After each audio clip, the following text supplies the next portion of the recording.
আমরা নারী। কণ্ঠে ও কলমে আমি রত্না। আমরা নারী। রাগ উঠলেই একটা পুরুষকে আঘাত করার জন্য তার গায়ে হাত তুলতে পারি না। কারণে অকারণে শারীরিক মানসিক যন্ত্রণা দিতে পারি না। নারী যতবার পুরুষের গায়ে হাত তোলে তা তাকে আঘাত করার জন্য নয়, আদর, ভালোবাসা ও তার সেবা যত্ন করার জন্য। আমরা নারী, তাই আমাদের মন খারাপ করতে নেই।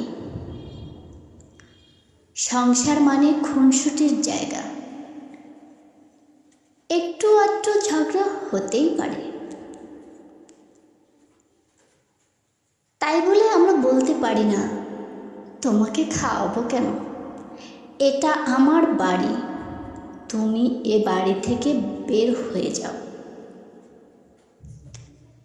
নারীরাও চলে যাওয়ার কথা বলে, তবে যতবার চলে যাওয়ার কথা বলে সেটা একমাত্রই তার অভিমান। যেমন, আমি আর এ বাড়িতে থাকবো না, তুমি আমাকে ছোবে না, তুমি আমার কাছে আসবে না, আমি আর এই সংসার করব না, ইত্যাদি ইত্যাদি। এত কিছু বলার পরেও নারীকে ওই বাড়িতেই পুরো জীবনটা কাটাতে হয়।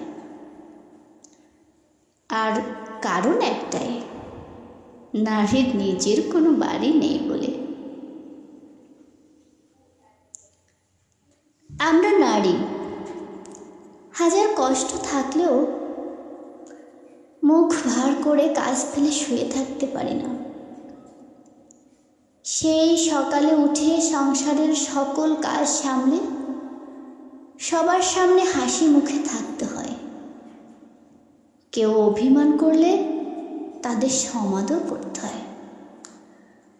পুরুষের মতো নিশ্চিন্তে ঘুমানো যায় না, কারণ সন্তানের জন্য, পরিবারের সবার জন্য রান্নার যোগানটা তাকেই করতে হয়। আসলে নারীরও যে কষ্ট হয়, তারও যে মন খারাপ হতে পারে, সেটা কেউ উপলব্ধি করতে পারে না। কারণ পুরুষ দায়িত্ব নেয় নারীর ভাত কাপড়ের, তার মন ভালো রাখার নয়। আর নারী দায়িত্ব নেয় সারা জীবন সংসার সামলানোর। আমরা নারী, হাজার রাগ মনে থাকলেও, শরীরে আঘাতের শত যন্ত্রণা থাকলেও, মনে পাহাড় সমান কষ্ট জমে থাকলেও, স্বামী, সন্তান ও পরিবারের জন্য রান্নাঘরে যেতেই হবে। কারণ নারীরা পুরুষের মতো হুটহাট বাইরে খেতে পারে না। যদি কখনো খেতেই হয়, তবে স্বামী সন্তানকে সাথে নিয়েই হয়। আমরা নারী, তাই শত অভিমান থাকলেও পুরুষের মতো রাতের বেলাটুকু বাইরে কাটাতে পারি না। হোক সেটা সামাজিক কারণে, নয়তো আত্মসম্মানের ভয়ে। আর কারো জন্য না হোক, তার নারীত্বের কারণে, নিজের সন্তানের কারণে নারী সমাজ ও সময়ের কাছে অসহায়।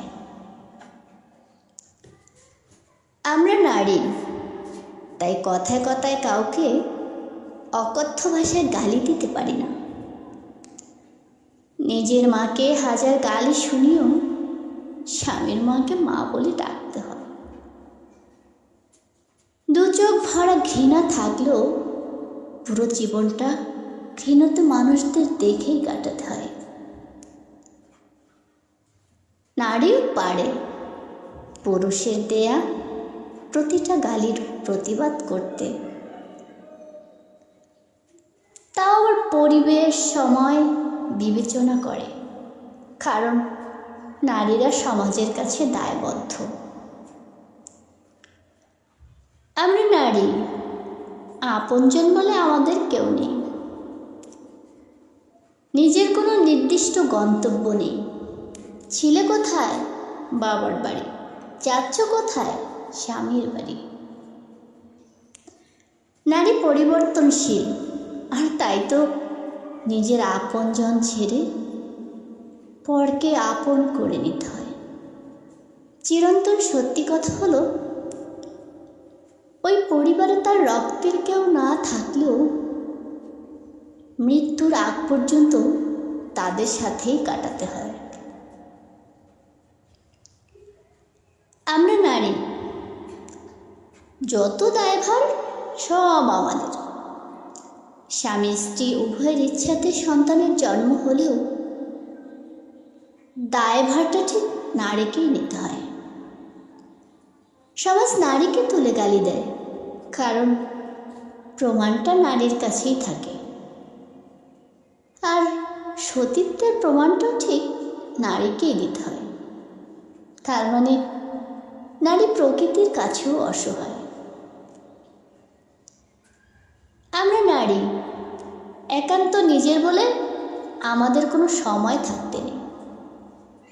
স্বামী বাসায় ফিরেছে মানে তার সাথে হেসে হেসে কথা বলতে হবে, কারণ স্বামী সারাদিন অফিস করে বাসায় ফিরেছে।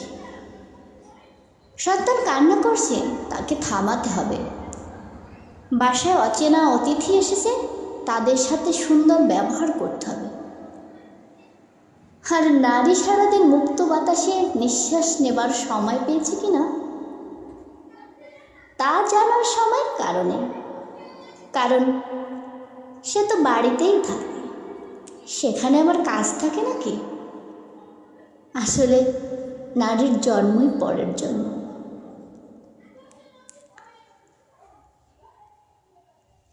আমরা নারী, আমরাই সব পারি। পারতে হবে, মানিয়ে নাও, নিতে হবে। স্বামী নির্যাতন করছে, একটু মানিয়ে নাও, সব ঠিক হয়ে যাবে। সংসারে অশান্তি, সংসার ছাড়া যাবে না, ধৈর্য ধরতে হবে। পাড়াপড়শি আত্মীয় স্বজন কথা শোনাচ্ছে, মুখ বুঝে মেনে নাও, একদিন বিচার হবে। এভাবে মানিয়ে নিতে পারলে তবেই তুমি নারী, নয়তো প্রতিবাদী। সব সয়ে নিতে পারলে তুমি ধৈর্যশীলা, নয়তো তুমি বেহায়া। সংসার করতে পারলে লক্ষ্মী বউ, নয়তো তুমি নষ্টা, তুমি অসভ্য। আর এই সমস্ত কিছুর একটাই কারণ, আমরা নারী।